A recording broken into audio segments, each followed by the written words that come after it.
அகமதாபாத் ஏர் India விமான விபத்தில் 250க்கும் மேற்பட்டோர் உயிரிழந்திருக்காங்க. இந்த விமான விபத்தில் உயிரிழந்தவர்களுடைய உடல்களை சம்பந்தப்பட்ட உறவினர்களிடம் ஒப்படைக்கிறதுல மிகப்பெரிய சவால் இருந்துச்சு. இதுக்கு காரணம் என்னவென்றால், இந்த ஏர் இந்தியா விமானத்தில் 50,000 லிட்டருக்கு அதிகமான எரிபொருள் இருந்துச்சு. விபத்தை சந்தித்த இந்த விமானத்தில் இருந்த எரிபொருள் ஒரே நேரத்தில் வெடித்து சிதறியதன் காரணமாக அங்கிருந்த உடல்கள் முற்றிலுமாக கருகிவிட்டது. அடையாளம் காண முடியாத அளவுக்கு இருந்த அந்த உடல்களை அடையாளம் கண்டு சம்பந்தப்பட்டவர்களுடைய உறவினர்களிடத்தில் கொண்டு போய் சேர்க்கிறதுல மிகப்பெரிய சிக்கல் இருந்துச்சு. இந்த சிக்கலுக்கு தீர்வு கொடுக்கக்கூடிய விதமாகத்தான் மருத்துவர்கள் கையில் எடுத்த தொழில்நுட்பம் டிஎன்ஏ தொழில்நுட்பம். இந்த டிஎன்ஏ தொழில்நுட்பத்தின் மூலமாக எப்படி ஒருத்தரை அடையாளம் காண முடியும் அப்படின்றத பார்க்கலாம். இந்த டிஎன்ஏ அப்படின்றது நம்ம சுருக்கமாக புரிந்து கொள்ள வேண்டும் என்றால், உலகத்தில் இப்போ 850 கோடி மக்கள் இருக்காங்க. ஒவ்வொருத்தரும் ஏதாவது ஒரு வகையில் தனித்தன்மையோடு இருக்காங்க. முக அமைப்பு, கைரேகை, கருவிழி, முடி அப்படின்னு நிறைய விஷயங்களில் நமக்கு தனித்த அடையாளங்கள் கொடுத்துருக்கு இந்த டிஎன்ஏ. இந்த டிஎன்ஏ தான் இந்த தனித்த அடையாளத்திற்கு அடிப்படை காரணம் அப்படின்னு சொல்லப்படுது. ஸோ அப்படிப்பட்ட டிஎன்ஏ மூலமாகத்தான் இவருடைய உறவினர் இவர் என்பதை அடையாளம் கண்டு சம்பந்தப்பட்டவருடைய உடலை ஒப்படைக்கக்கூடிய அறிவியல் சார்ந்த நடைமுறைக்கு அரசு மேற்கொண்டுச்சு. அதன் அடிப்படையில் இந்த டிஎன்ஏவை எப்படி பிரித்து எடுக்கிறாங்க அப்படின்னு பார்க்கும்போது, முதல்ல ரத்தம், எலும்பு, பற்கள் அல்லது உங்கள் சதை பகுதி, இந்த இடங்கள்லேருந்து இந்த டிஎன்ஏக்கள் எடுப்பதற்கான பணிகள் முதல்ல தொடங்கும். இந்த 5 இடங்களில் ஏதாவது ஒரு இடத்துலேருந்து உங்களுடைய டிஎன்ஏ எடுப்பதற்கான அடிப்படை விஷயத்தை தேர்ந்தெடுப்பாங்க. முதல்ல ஒருவேளை உங்கள் எலும்புலேருந்து உங்களோட டிஎன்ஏ எடுக்கணும் அப்படின்னா, அந்த எலும்பை முழுமையாக அரைத்து, அந்த அரைத்த எலும்புக்குள்ளே இருக்கக்கூடிய ரொம்ப கண்ணுக்கே தெரியாத அளவுக்கு மிக நுண்ணியதாக இருக்கக்கூடிய அந்த செல்லை எடுப்பாங்க. அதற்கு பிறகு அதுக்குள்ளே இருக்கக்கூடிய டிஎன்ஏவை பிரித்து எடுக்கிறது தான் மிக சவாலான பணி.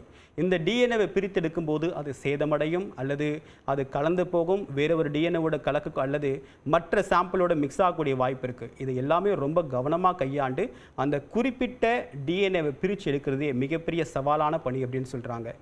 ஸோ அப்படி பார்க்கும்போது பற்கள்லேருந்து டிஎன்ஏவை எடுக்கணும் அப்படின்னா, பற்களுக்கு உள்ள ஒரு மஜ்ஜை மாதிரி ஒரு வெள்ளை நிறத்தில் இருக்கும், அதையும் பிரித்து எடுத்து அதிலிருந்து டிஎன்ஏவை எடுக்கலாம் அப்படின்னு சொல்லியிருக்காங்க. ஸோ அப்படி பார்க்கும்போது இப்படி எடுக்கப்பட்ட டிஎன்ஏக்களை தனியாக வரிசைப்படுத்தி அதை விஷுவலைஸ் பண்ணி அதை ஆம்ப்ளிஃபை பண்ணி பெரிதாக்கி, அதே நேரத்தில் இறந்தவர்களுடைய உறவினர்களிடமிருந்து இரத்த மாதிரிகளை எடுத்து அதில் இருக்கக்கூடிய டிஎன்ஏவை தனியாக ஐசோலேட் பண்ணி அதை ரெண்டுமே மேட்ச் பண்ணுறது தான் மிகப்பெரிய சவாலான பணி. அதாவது ஒரு டிஎன்ஏவை இன்னொரு டிஎன்ஏவோட பொருத்தி பார்த்து இதில் 23 கூறுகள் இருக்குன்னா அந்த 23 கூறுகள் அந்த உறவினர்களுடைய டிஎன்ஏலையும் மேட்ச் ஆகுதா அப்படின்னு பார்ப்பாங்க.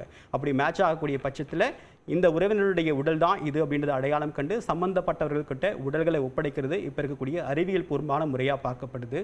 அப்படி பார்க்கும்போது ஏறக்குறைய ஒரு டிஎன்ஏ பரிசோதனை மேற்கொள்றதுக்கு 3 மாதங்கள் வரைக்கும் ஆகும் அப்படின்னு சொல்கிறாங்க. ஆனால் இப்போ இருக்கக்கூடிய சூழ்நிலையை கருத்தில் கொண்டு, அவசரத்தையும் அவசியத்தையும் கருத்தில் கொண்டு இரவு பகலாக மருத்துவர்களும் ஆராய்ச்சியாளர்களும் இந்த டிஎன்ஏவை ஐசோலேட் பண்ணியிருக்காங்க.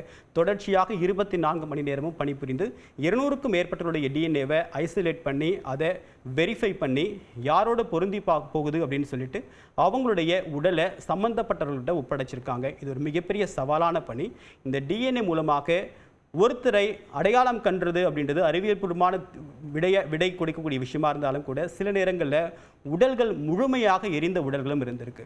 அப்போ என்ன செஞ்சுருக்காங்க அப்படின்னு பார்க்கும்போது, அவருடைய பற்களுக்கு உள்ளே இருக்கக்கூடிய எலும்பு மஜ்ஜை, அந்த பற்கள் மஜ்ஜை ரொம்ப பாதுகாப்பாக இருந்திருக்கு. அந்த மஜ்ஜையிலிருந்து டிஎன்ஏவை பிரித்தெடுத்து அவங்களுடைய உடலை சம்மந்தப்பட்டவர்கள்கிட்ட ஒப்படைச்சிருக்காங்க. ஏன்னா எவ்வளவு டெம்பரேச்சர் இருந்தாலும் பற்களுக்குள்ளே இருக்கக்கூடிய அந்த மஜ்ஜை அப்படின்றது ரொம்ப ஈஸியாக சேதமாகாது அப்படின்னு சொல்லியிருக்காங்க. ஸோ இந்த அளவுக்கு ரொம்ப கஷ்டப்பட்டு தான் மீட்பு படையினர் இந்த உடல்களை அவங்ககிட்ட ஒப்படைச்சிருக்காங்க.